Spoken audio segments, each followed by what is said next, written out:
ومعدينا عامل وفلاح من أهالينا ريسنا ملاح، ومعدينا عامل وفلاح من أهالينا، ومنا فينا الموج والمركب والصحبة والريس والزينة. اما في المره الثانيه لما اتاثرنا ورحنا بير سبع عشان ينقلونا، جابوا عربيات حملت جابوا 10 عربيات حملت الناس، ولما ما لقوش عربيات تكفي الناس راحوا ضاربين الناس اللي قاعده في بير سبع بالنار. سلطوا عليهم المدافع الزلحاء الثنائي والرباعي ترشتهم، يعني عشان ما يلاقيش عربيه تنقل الاسير يموته. هو ده اخلاقه.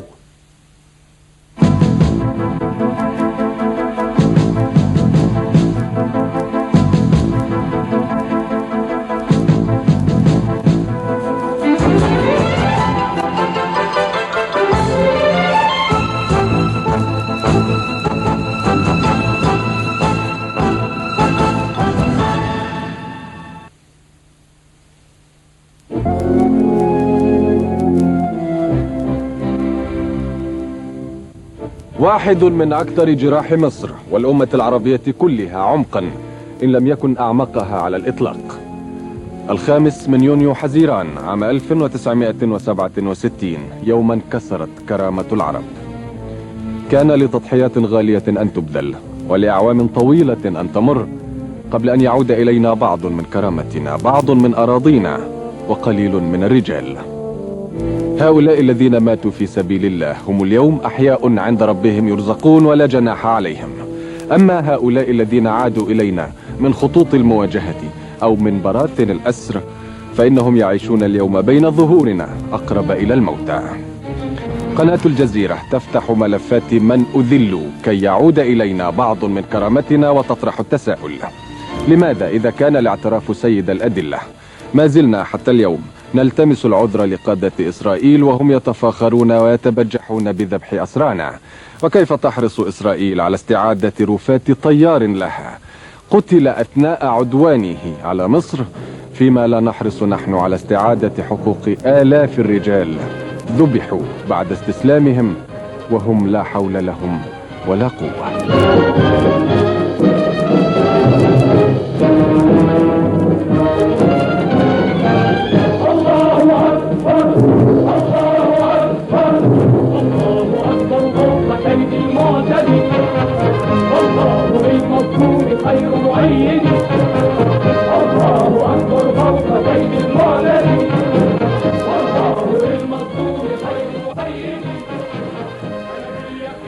أنا كنت ساكن في بيت، وبعدين سمعت الميكروفونات بتدور على في الشوارع بيقولوا كل شاب بين سن 16 سنة وسن 50 سنة 60 سنة يخرج إلى الساحات التي فيها يتجمع الناس، ومن يبقى في بيته سوف يعدم في الحال. اللي نجاني في هذه اللحظة انه مرت رئيسة الممرضات في هيئة الأمم المتحدة وأشارت عليا وقالت ده طبيب، ليه مسكينه؟ واخدينه ليه؟ لازم تطلعوه. ماذا فعلوا بهؤلاء الرجال بين 16 إلى 60؟ بقوا ياخدوا قسمونا إلى 8 مناطق. أنا كنت في منطقة اسمها شموني يعني 8. منطقة شموني دول اعتبروهم الخطرين اللي هم هيروحوا الإعدام. بأي تهمة؟ هي مجرد هم عاوزين يبيدوا الشباب في الشباب العرب. هم كانوا بيخدم كل الشباب اللي قادر على حمل السلاح ويودوهم في صحراء النقب جنب حدود غزة. وهناك بيقتلوهم. ما دليلك على ذلك يا دكتور؟ حدث سيول وأمطار غزيرة جدا. هذه الأمطار جرفت جميع الجثث اللي كانوا قتلوها في في صحراء النقب، وفضلت السيول تجرف الجثث لغاية ما وصلتها إلى قطاع غزة. فأنا ببحث لقيت الشاب ده راحت صرخة فجأة، ابني. فاتلم عليها الأهالي، هم كانوا مش عارفين مين دول، مين الجثث مشوهة. فاكتشفت ان الرجل الخشبية موجودة.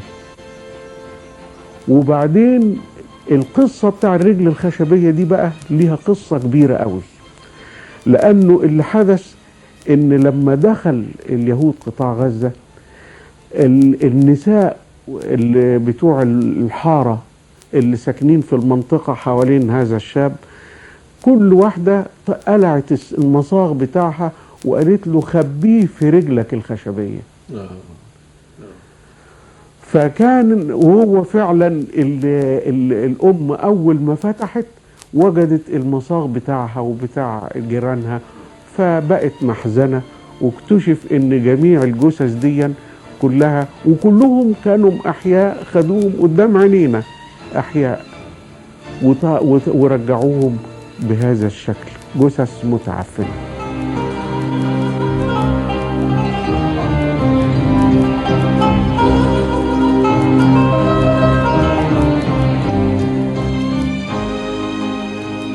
على هامش بحثه في تاريخ إسرائيل مع العرب، أتيح لأحد دارسي الدكتوراه في جامعة حيفا عام 94 أن يكون أول من يطلع على الوثائق السرية لوزارة الدفاع الإسرائيلية. الصدفة وحدها ألقت بين يديه بهذا الكنز. And then suddenly in 1995 they said no.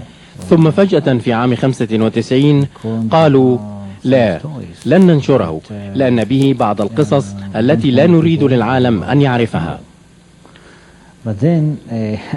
ومن حسن حظي أن الصحفي الإسرائيلي أمير أورين نشر قصصا من كتابي، من أهمها قصة أسرى الحرب. The most famous one is about the prisoners of war. And when I lived through this research, read وعندما تصفحت هذا البحث وقرأت 600 صفحة بين تعليق وهامش وملحق، وقعت عيني قرب النهاية على هامش صغير يتعلق بإساءة معاملة أسرى الحرب في لواء المظلات، وذلك من واقع اجتماع قائد اللواء إيريل شارون وقائد الكتيبة رافائيل إيتان في أعقاب الحرب.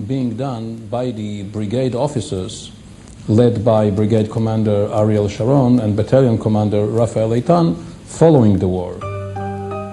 كشف الذي كان جنديا ثم ضابطا قبل أن يكون مؤرخا، كشف النقاب لأول مرة عن قيام قوات إسرائيل عام 56 بقتل 35 أسيرا مصريا في غربي سيناء لا حول لهم ولا قوة. أثناء هذه الحرب كذلك نزلت وراء الخطوط المصرية كتيبة مظلات إسرائيلية في منطقة ممر متلا. حين تقدمت وقع بين أيديها 49 أسيرا مصريا وعربيا، معظمهم من عمال الطرق. استسلموا، قيدت أيديهم من الخلف، طرحوا أرضا، ثم أفرغت رصاصة أو رصاصتان في رأس كل منهم، هكذا في برود دم وبرود أعصاب. تقدمت الكتيبة بعد ذلك في اتجاه رأس سدر. في طريقها ذبحت أولا 56 جنديا ومدنيا عزلا من السلاح داخل شاحنتهم. المصير نفسه الذي لقيه 168 جنديا آخر أعلنوا استسلامهم. هذه الأرقام من الإحصاءات الإسرائيلية لا المصرية.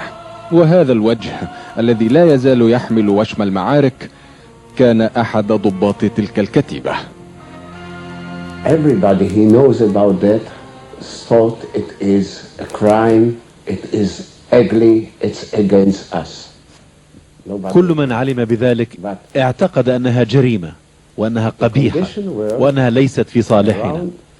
لا أحد يتفق مع ذلك، ولكن الظروف التي أحاطت بنا كانت خاصة جدا، إذ كنا 300 جندي على بعد 200 كيلومتر خلف خطوط العدو، حولنا من جميع الاتجاهات كتائب الجيش المصري. لا تصلنا إمدادات، لا أحد يستطيع مساعدتنا، لا ماء، قليل من الطعام. كان لدى كل جندي لتر واحد من الماء لمدة 24 ساعة. أنا لا أحاول ولا أريد أن يسيء أحد هنا فهمي فيظن أنني أوافق على ما فعله، ولكن البديل كان أن نرسلهم إلى الصحراء كي يموتوا هناك. But the alternative was to send them to the desert and die there.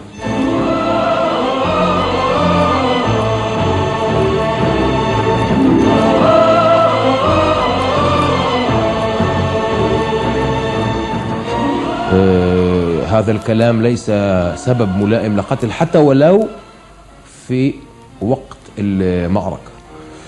والمقولة العربية المعروفة تقول إنه البدوي أخذ ثأره بعد 40 سنة وقال استعجلت.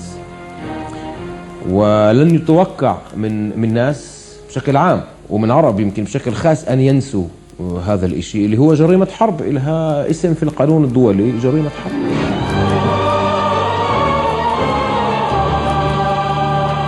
I can't represent General Biro. What he have done was a crime and his reaction was stupid. أنا لا أستطيع تمثيل الجنرال بيرو، فما فعله كان جريمة وكان رد فعله غبيا، وليس هذا كل الحقيقة. فالجنرال بيرو الذي كان وقتها الرائد بيرو لم يكن وحده الذي قتل أسرى حرب. لقد حدث ذلك في مواقف أخرى قليلة أثناء حرب 48، حرب 56 وحرب 73 وحرب 67، لكنه حدث من الجانبين، من جانب العرب ومن جانب الإسرائيليين.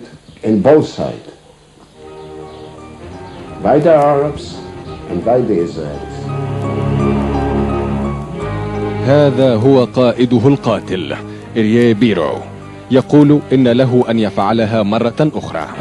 وقائد قائده صاحب السمعة السيئة رافائيل إيتان، وقائد قائده صاحب السمعة الأسوأ إريل شارون. حين سئل بيرو إن كان قائده رافائيل إيتان على علم وقتها بفعلته قال اسألوه. I'm sure he was, no doubt. And how do I know? He said.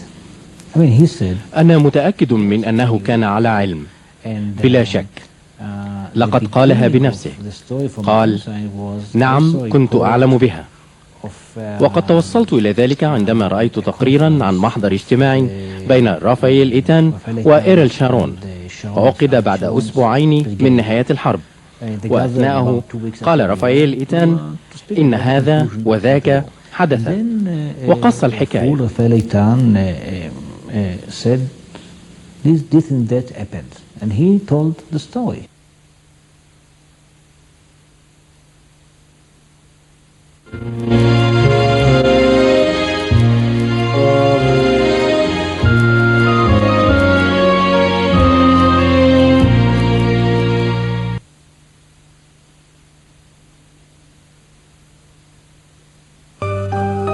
عندما سئل إريي بيرو عمن قتل الأسرى في ممر مثله قال أحد الضباط وأنا. هل ربطتم وثاق الأسرى قبل قتلهم؟ إنكم تسألون أسئلة غريبة، ولكن نعم ربطناهم. كم كان عددهم؟ ليس لهم عدد معين، قتلنا مئات. كيف كانوا قبل قتلهم؟ منهم من رقد على بطنه ومنهم من وقف مذهولا. هل تعتبر ما فعلت جريمة؟ إن قتل المصريين كان واجبا، وإن أي مصري ابن كان يعلم عنا شيئا كان يجب قتله. هل حققوا معكم بعد ذلك؟ لا، لقد أصدروا قرارات ترقية للجنود والضباط جميعهم.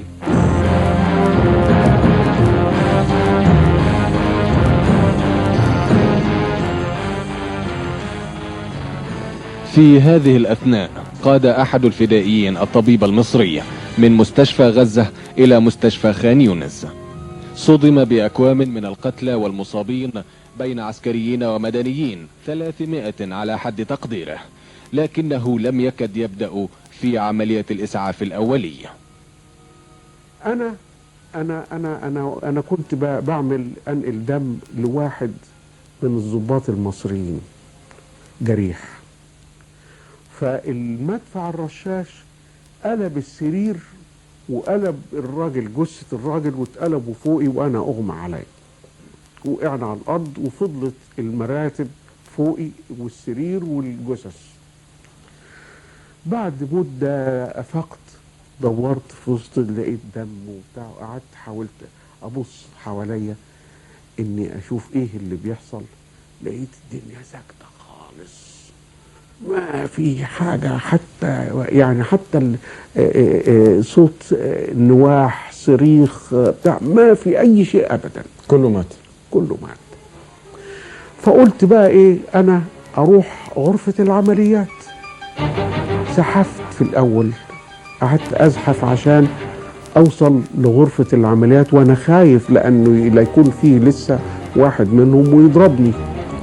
زحفت على الأرض، فضلت أزحف على بطني لغاية ما وصلت لغرفة العمليات. لقيت جميع زملائي الأطباء قتلى، وأنا كاتب أسمائهم هنا وصورهم كمان. عدى النهار والمغربية جاية تتخفى. الأحزان تغمر كل شيء في مصر، الإنسان والمكان. كل ما في أرض مصر وسمائها جريح، البيت، الحقل، المصنع، أوراق الشجر، نسمات الهواء. وبلدنا عالترعة بتغسل شعرها. جانا نهار ما قدرش يدفع مهرها. وبلدنا عالترعة. شل طيران مصر بعد ساعات من بدء ما عرف بعد ذلك بنكسة 5 من يونيو حزيران عام 67.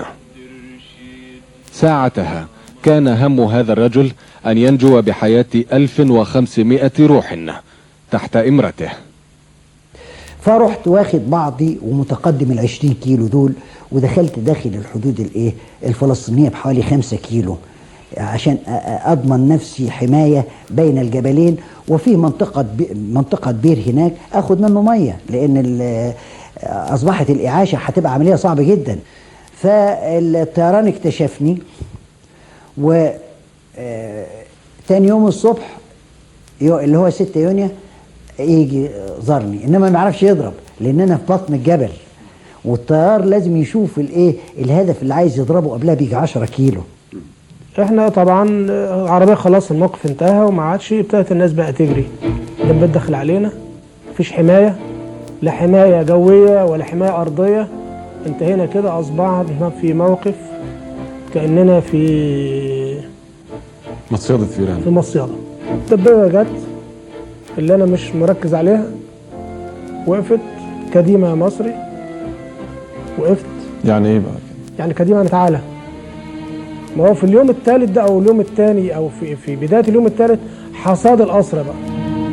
فاخدوك انت وسابوا اللي رجليه اتقطع، سابوه ينزف لوحده. سابوه ينزف لوحده، خلاص بقى، ما ده مفيش فايده، عايزين ياخدوا واحد سليم. فقالوا كل الناس العطشان يقوم يشرب، فالناس كلها عطشان قامت تشرب. قالوا لا، الضباط الاول. ايه ما عندكوش؟ في ناس بتتكلم عربي معاهم، ايه ما عندكوش ميري؟ وقفوا الضباط كلهم الاول عشان يشربوا بحوالين الحنفيات الميه دي، وباول ما جم حوالين الميه سلطوا عليهم مدافع الزلحه، موتوهم وهم واقفين. اول حاجه الضباط. يوم 6 يونيو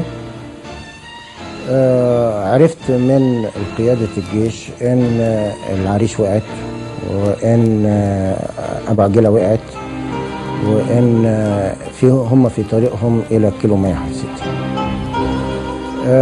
الصبح بندور على رئيس العمليات بتاع الكتيبة وقائد الكتيبة، ما لقيناهمش لانهم طفشوا. دورنا على قيادة الفرقة. يعني ايه طفشوا؟ هربوا، خدوا بعضيهم ومشوا من غير ما يقولوا لكم؟ من غير ما يقولوا بالطبع. الكلام اللي بتقوله سيادتك ده كلام خطير جدا، واذا هذا الشخص قال هذا الكلام: يجب على وزارة الحربية أن تحقق وتعرف القائد بتاعه كان مين وكان مش موجود ليه. كان اسمه رفعت حنور، الرائد رفعت حنور. رئيس العمليات كان الرائد خلف الله إمام خلف. دول قائد الكتيبة ورئيس العمليات. نقطة التجمع ده بقى لقيت الناس عساكر اللي واخدينها نايمين على وشهم حصيرة. تذكرت كلمة واحد قالها لي في 56، ابن عمتي كان حاضر حرب 56، قال له كانوا بينيموا الأسرى المصريين على وشهم ويدوس عليهم بالدبابات. تذكرت أنا في الوقت في اللحظة دي الموقف ده، إن إحنا خلاص هننام وده آخر إيه، ده آخر كلام، إن إحنا كده خلاص إعدام مفيش فيها مقارنة. والدبابة تدوس على سطر، دبابات بتدوس على بني آدمين وبتدفن بني آدمين صحية. أنت شفت بعينيك؟ بعينيا. كم واحد تقريبا؟ كتير. أنا شفت ناس كانوا بيحطوهم طابور 15 واحد والدبابة تروح ماشية عليهم. 15 واحد. وبعدين الدبابة اللي هتمشي عليهم ممكن واحد منهم ما يكونش داست عليه الدبابة، لأن الدبابة هنا جنزير وهنا جنزير، يكون اتحرك يكون عمل. إذا جه ولقي واحد منهم صاحي يجيبوه يحطوه على صدر دبابة ودبابة تانية تضربه. دبابة تخش في دبابة عشان تفرقع البني آدم. مين اللي بيعامل الأسرى كده؟ قال لي بقى نام هنا جنب أصحابك. نمت جنب أصحابي، دبابة طبعا 4-5 صفوف، الصف فيه حوالي 50 واحد، دبابة اتجاهها مثلا اتجاه دغري والتاني اتجاه المعاكس والتالتة اتجاه معاكس لها، يعني 4-5 صفوف في 5 دبابات كل اتجاه معاكس بعضهم، ان ننفذ في وقت واحد. خرجنا من الحسنة على الطريق بتاع القسيمة، وفي هناك جبلين، طلعنا جبل من الجبال دي وابتدينا نمشي على رجلينا. لما مشينا على رجلينا فقدنا المية، ما كانش معانا مية. العربان الحقيقة اللي كانوا موجودين في سينا وقفونا وادونا مية وقالوا لنا يعني خليكم رجالة، يعني انت خايف من ايه من الجبل؟ طول ما انت ماشي هتلاقي معيز وهتلاقي غنم وهتلاقي حاجات تذبح وكل يعني وعيش في قلب الجبل، ما تنزلش تحت. بصراحة في نهاية اليوم لقينا فعلا مجموعة من المعيز، جرينا عليها وقعدنا، كنا عطشانين وجعانين، قعدنا نمص اللبن بتاع المعيز. طبعا المنظر ما بقدرش انساه ابدا، منظر عين المعزة وهي بتبص لك، الاول بتعافر علشان ما تقدرش تمسكها، وبعدين اول ما تحط بقك على الضرع بتاعها وتبتدي تمص اللبن بتعتبرك ابنها. بداية أقول الحمد لله أن لم يقع أي أسير من قواتي في العدو، ودي كانت مسبيه لهم قلق كبير جدا، لدرجة أن بنت ديان لما طلعت كتاب بعد الحرب، فقالت مع أنهم كانوا على المحور الجنوبي، فبقوا يقولوا لهم ايه، خلي بالكم مجموعه الشاذ جايز تظهر معاكم، تظهر قدامكم في ايه، في اي وقت، مع ان انا مش على الطريق الجنوبي، انت واخد بالك. وقالت الكلام ده في الكتاب بتاعها، فلانهم هم قلت لك كانوا بيزوروني في هناك 6 و7، وبعدين صباح يوم 7 بيبصوا ما لاقونيش، خدت بالك، فمش عارفين انا رحت فين. طبعا هو الوحده سلمت لان ما كانش عندها امكانيات انها تقاوم، فالوحده اساسا سلمت. اول تسليم الوحده موته ثروت عازر خيل اللي هو قائد الكتيبه. بالنسبه لسريتي بقى، محمد ممدوح عبد الحميد قائد السريه،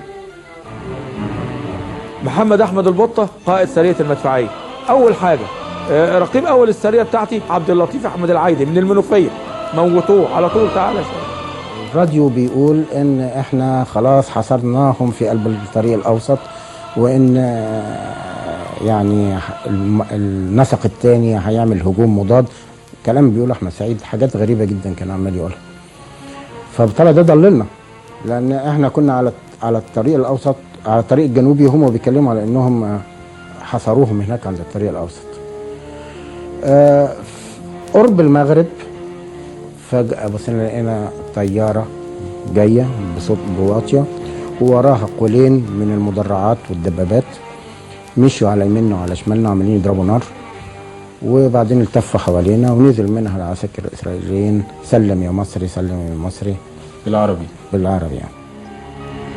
يوم 7 الظهر تقريبا حصل اتصال. انا قلت لك الاتصال بتاعي مقطوع، حصل اتصال من القيادة العامة وليست من قيادة سينا، وبيقول لي انت ايه اللي مقعدك لغاية دلوقتي؟ انت تنسحب فورا لان كل القوات انسحب. وقام اقدم ضابط فينا شايل منديل ابيض ورفعه وقال طب خلاص اوكي يعني احنا مستسلمين. فابتدوا يجهزوا الرشاشات واتجهوا ناحيه العساكر والصف الضباط عايزين يضربوهم بالنار. راحوا الضباط اللي كانوا متخفيين راحوا قايمين نطين وقالوا لا ده احنا ضباط بقى بدم يعني هتضربوا دول يعني. جابوهم ليه؟ اتعرفت عليهم قلت ده ظابط. جابوهم من ناحيه الضباط وابتدوا يجهزوا تاني المدافع علشان يضربوا بيها العساكر وصف الضباط. عفوا قبل ان تسترسل يعني كان يعني هذا شاهدته انت بعينيك انهم كانوا على وشك ان يطلقوا النار على مجموعه او من كانوا يظنون انهم مجموعه الجنود العاديين. ايوه مظبوط. ايوه حتى بعد ان استسلموا. انا هقول لحضرتك على الواقعه اللي بعد كده لا تدع مجال للشك خالص.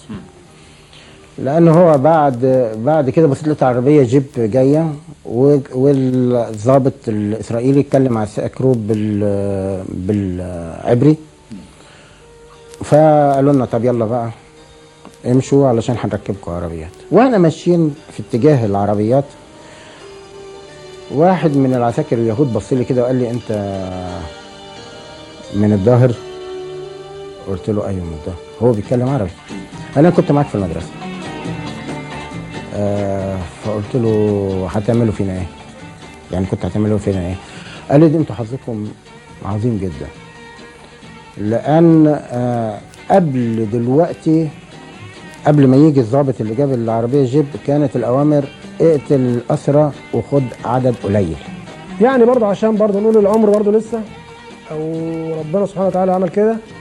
فوجئنا ان واحد منهم جايب عربيه جيب رتبه اسرائيلي جاي بسرعه، راح موقف موضوع الايه الكلام ده ومشاهم وقومنا قعدنا. وصلنا مطار العريش، في دار بيعملوها كده اللي بيدخلوا فيها الطيران. في دار من الدور كبيره يعني حوالي 30 متر تقريبا في 30 متر او اكتر او اقل يعني، بس هي في نفس الحيز كده. احنا دخلنا لقينا في ناس مدنيين قاعدين. مدنيين قاعدين، ناس مشايخ ائمه مساجد، حريم قاعدين في جنب. احنا طبعا العسكريين اللي احنا بقى جينا تلاقينا دول قاعدين في جنب لوحدهم، راحوا مدخليننا. شوف بقى يعني الكفر الزائد بقى عشان يدخلونا مكان بقى مش قاعد في مكان اسفلت او مكان هتقعد فيه يعني. جابوا شكاير اسمنت، فتحوا الاسمنت وفردوه عشان نقعد في قلب الاسمنت. ارجع الى التوراة. التوراة بتقول في سفر التثنية الاصحاح رقم 20 بيقول لهم ايه؟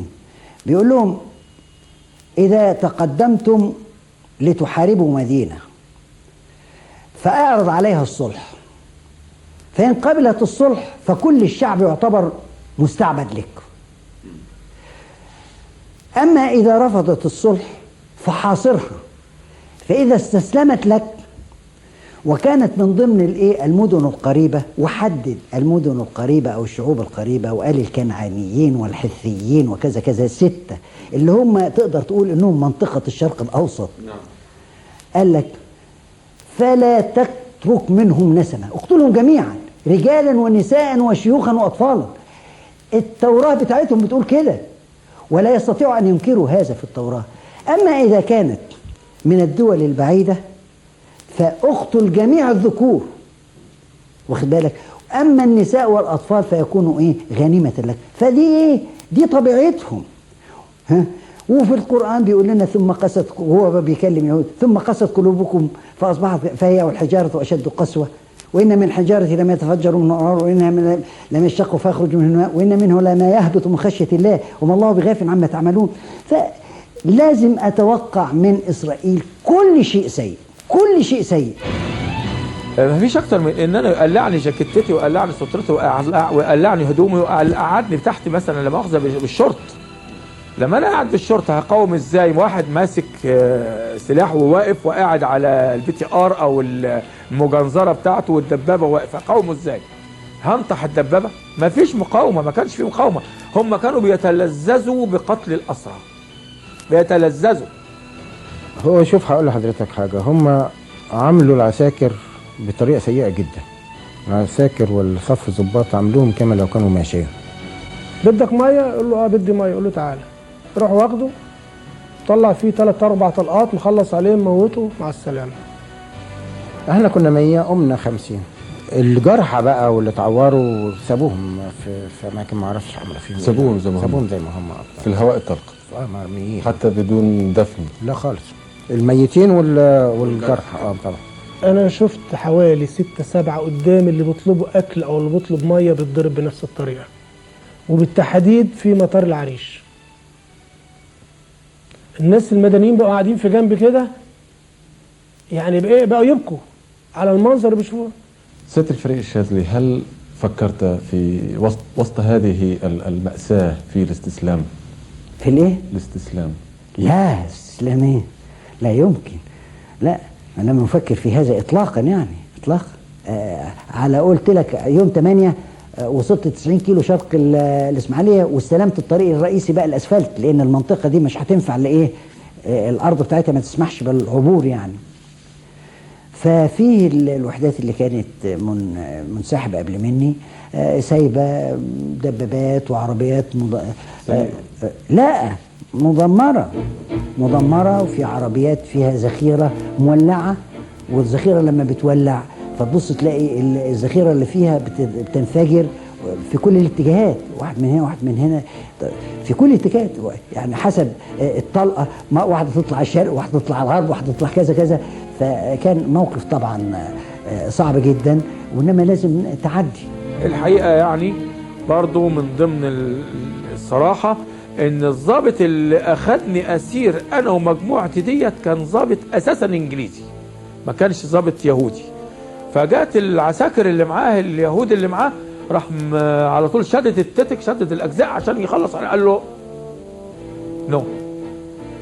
راح موقفنا طابور واحد وراح مطلعنا في عربيه وخدنا سلمنا لوحده تانيه. ده بقى الاسر الشرعي بقى، الوحده التانيه اللي هي هتودينا في بئر السبع. فابتدى يتكلم معايا، قال لي ايه رايك في اللي حصل؟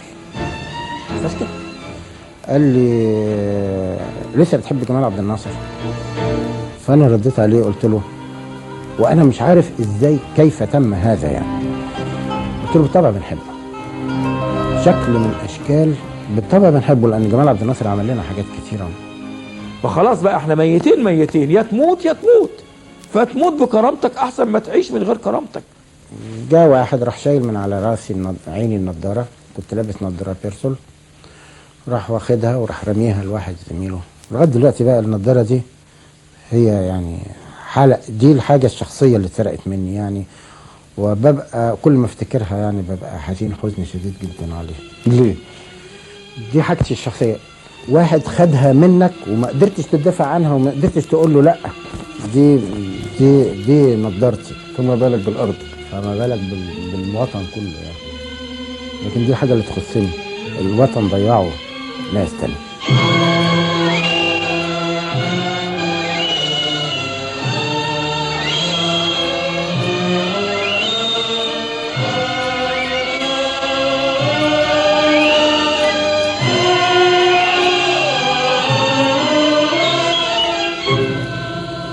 يا كلمتي لفي ولف الدنيا طولها وعرضها، وفتح عيون البشر للي حصل على أرضها. يا كلمتي لفي ولف الدنيا طولها. بأي وجه تقابل اليوم هذه الأرض؟ بوجه 4 من يونيو حزيران وكلك أنفة، أم بوجه 5 من يونيو حزيران وكلك انكسار؟ أم ترى تقابلها اليوم بوجه اليوم وأنت لا تدري اليوم إلى أين أنت ذاهب؟ أثر الأصابع بصمة في وجه من عرف الكرامة. في كل زاوية جمجمة، وفي كل اتجاه بقايا هيكل عظمي. يحوطني الأعراب، لكن أذني كانت لا تزال لدى أفواه قتلة آبائنا، إخوتنا، أبنائنا، ولدى شهودهم. من تحدي المعركة إلى تحدي السلام، إلى هذا التحدي الغريب السخيف المؤسف الوقح في آن معا. قاتل أبيك يتبجح بجرمه أمام أنفك، وأنت من بعد ذلك في انتظار أن يتعاون معك على إدانة نفسه. ما أرخص الدم العربي، وما أشبه اليوم بالبارحة. في هذا المكان بالقرب من مطار العريش يقول لنا الذي رفض التصوير جابرييل برون من سلاح الإشارة الإسرائيلي عام 67: صباح 7 من يونيو حزيران رأيت في مطار العريش بين 120 و150 جنديا مصريا مطروحين أرضا مكبلين من الخلف. بين الحين والآخر يدفع واحد منهم للاستجواب أمام طاولة يجلس إليها رجلان ملثمان. بعد استجواب أحد الأسرى رأيت جنديين إسرائيليين يقتادانه لمسافة 200 متر نحو الصحراء. أعطاه أحدهما جاروفا، فبدأ الأسير المصري في الحفر. بعد 15 دقيقة أطلق الإسرائيليان رصاصتين داخل الحفرة. جيء بأسير آخر أفرغت في رأسه رصاصتان أخريان في الحفرة نفسها. ثم جيء بأسير ثالث وأمر بردم الحفرة. رأيت 5 أسرى يفعل بهم الشيء نفسه. قبل ذلك بقليل كنت قد سمعت 10 طلقات نارية مشابهة. فهمت أن 5 آخرين قتلوا بالطريقة نفسها.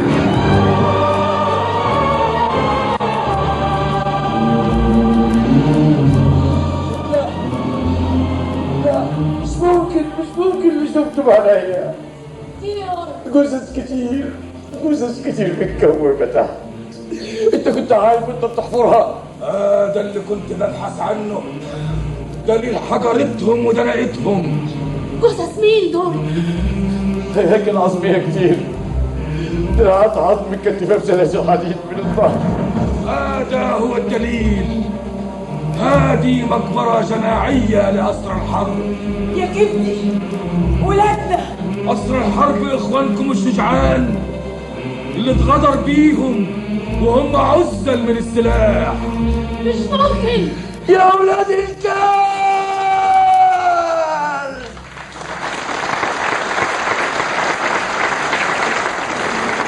لو كنا احنا اللي عملنا في عساكرهم كده كانوا هيسيبونا. ما تتكلم يا أستاذ فكري. أنا لو خدت بديمقراطية رأي المواطن في السلام، فأول ناس أخذ رأيهم هؤلاء العائدون من هذه المذلة والتعذيب.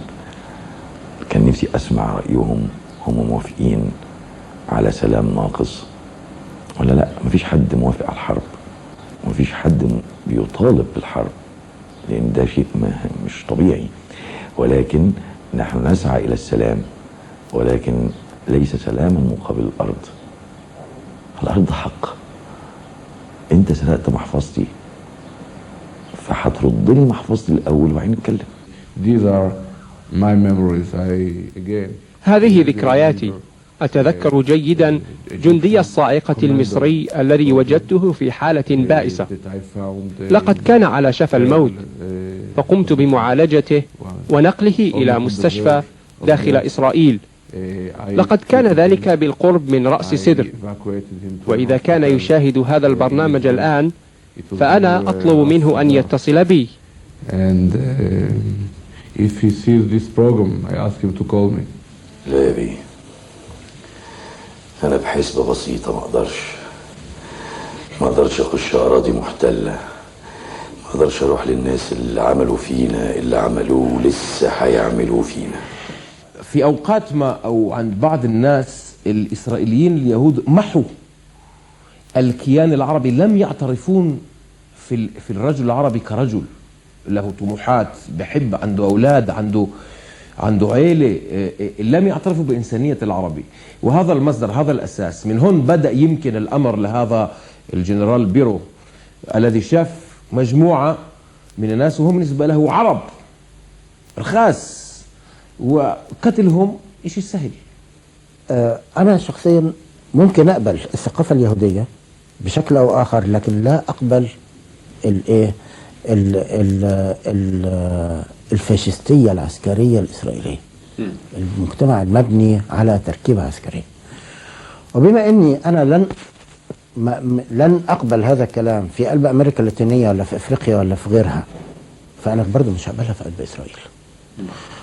أنا ضد كل المجتمعات الفاشستية وكل المجتمعات العسكرية وكل المجتمعات التي تهين البشر، والإسرائيليين بيهينوا البشر. أنا كتبت كتير وقلت إننا إحنا تفرطنا في إحنا مجرد عاوزين بس سلام، كله سلام. ده مش سلام. اللي عاوز سلام لازم يكون كفء وند، بدون وجود توازن ما بينك وبين خصمك مش هتقدر تتفاوض معاه.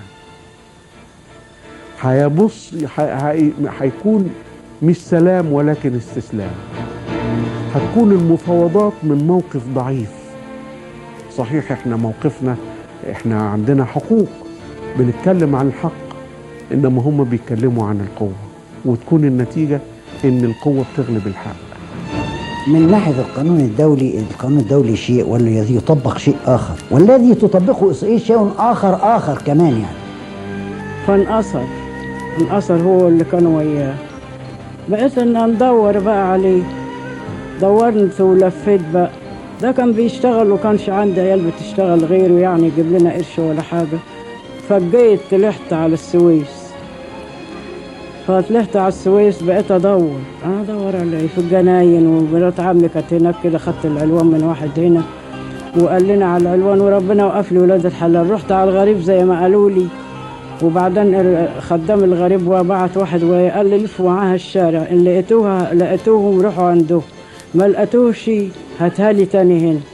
وطلعت على اسماعيليه برضه الف فيها وفي الجناين، ما بندور عليه، احنا الكل كان ناكسه بقى. بعدين انا جيت بقى واحد لا مؤاخذه كده لابس صليب، كان هو كبير القرطه باين، طلع قال لي يا امي روحي اقعدي في بيتك، وكان عايش هيلف ويجيلك. انا بقت رجليا بقى لا مؤاخذه من مشي تخر ميه من طراطيف صوابعي، تجيب ميه وامشي حافي. كنت واخده جيركن لا مؤاخذه يعني، جيركن صغير كده على راسي مية. كل ما يجوا عسكري في البتاع ده الجبل يسقني، قلت خد يا حبيبي، لما يفضى اشوف حته فيها حاجه نتاج خضره كده اعرف ان فيها ميه، اخرم عليها املاها تاني.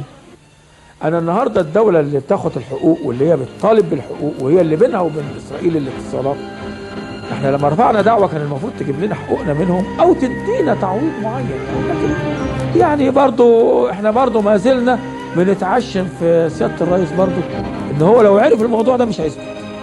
برضو المشير طنطاوي برضو انا عارف انه راجل حقاني وراجل جد، لو عرف الظلم اللي وقع علينا ان احنا الواحد مننا ادوله شهاده معافاه ومعاها 18 جنيه وقالوا له امشي، مش هيسكت. ما يسكتش ابدا، لا يمكن، مش هيسكت. إحساس ثقيل يهبط على القلب كلما فتحت هذا الباب. ذكرى سيئة وجرح أسوأ، لكن العزوف عنهما ألف أسوأ. في الجزء الثاني من هذا التحقيق الذي يأتيكم بعد أسبوع، نتتبع خطى أسرى مصر من سيناء إلى بير سبع إلى معتقل عتليت في شمالي إسرائيل، حيث يبدأ فصل جديد من المذلة وجرائم الحرب. نذكر القاهرة بأن وراءها رأيا عاما في انتظار رد كرامة جيل مضى من أجل ما قدمه ومن أجل ولاء جيل سيأتي، ونذكر القانون الدولي بأننا نعرفه جيدا، وبأننا لن نكون أول من يتخلى عنه. ونذكر تل أبيب بأن نظارة ضابط مصري بكل ما تحمله من معنى ومن مغزى هي عندنا أغلى من جثة ضابط إسرائيلي اعتدى على بلادنا، وبأنها ربما ستبقى عقبة من نوع خاص في طريق ما يوصف بالسلام. وأذكر الإسرائيليين أنفسهم بأن جرائم النازي ضد اليهود لم تسقط بالتقادم، كيف تسقط جرائمهم في الحرب ضدنا بالتقادم. هم أنفسهم لم ينسوا من قاموا ضدهم بأعمال في الحرب العالمية الثانية، وحتى الآن لا زالوا يتعقبونهم بالمطاردة القانونية والسياسية، فلماذا يحل لهم ما يحرم علينا؟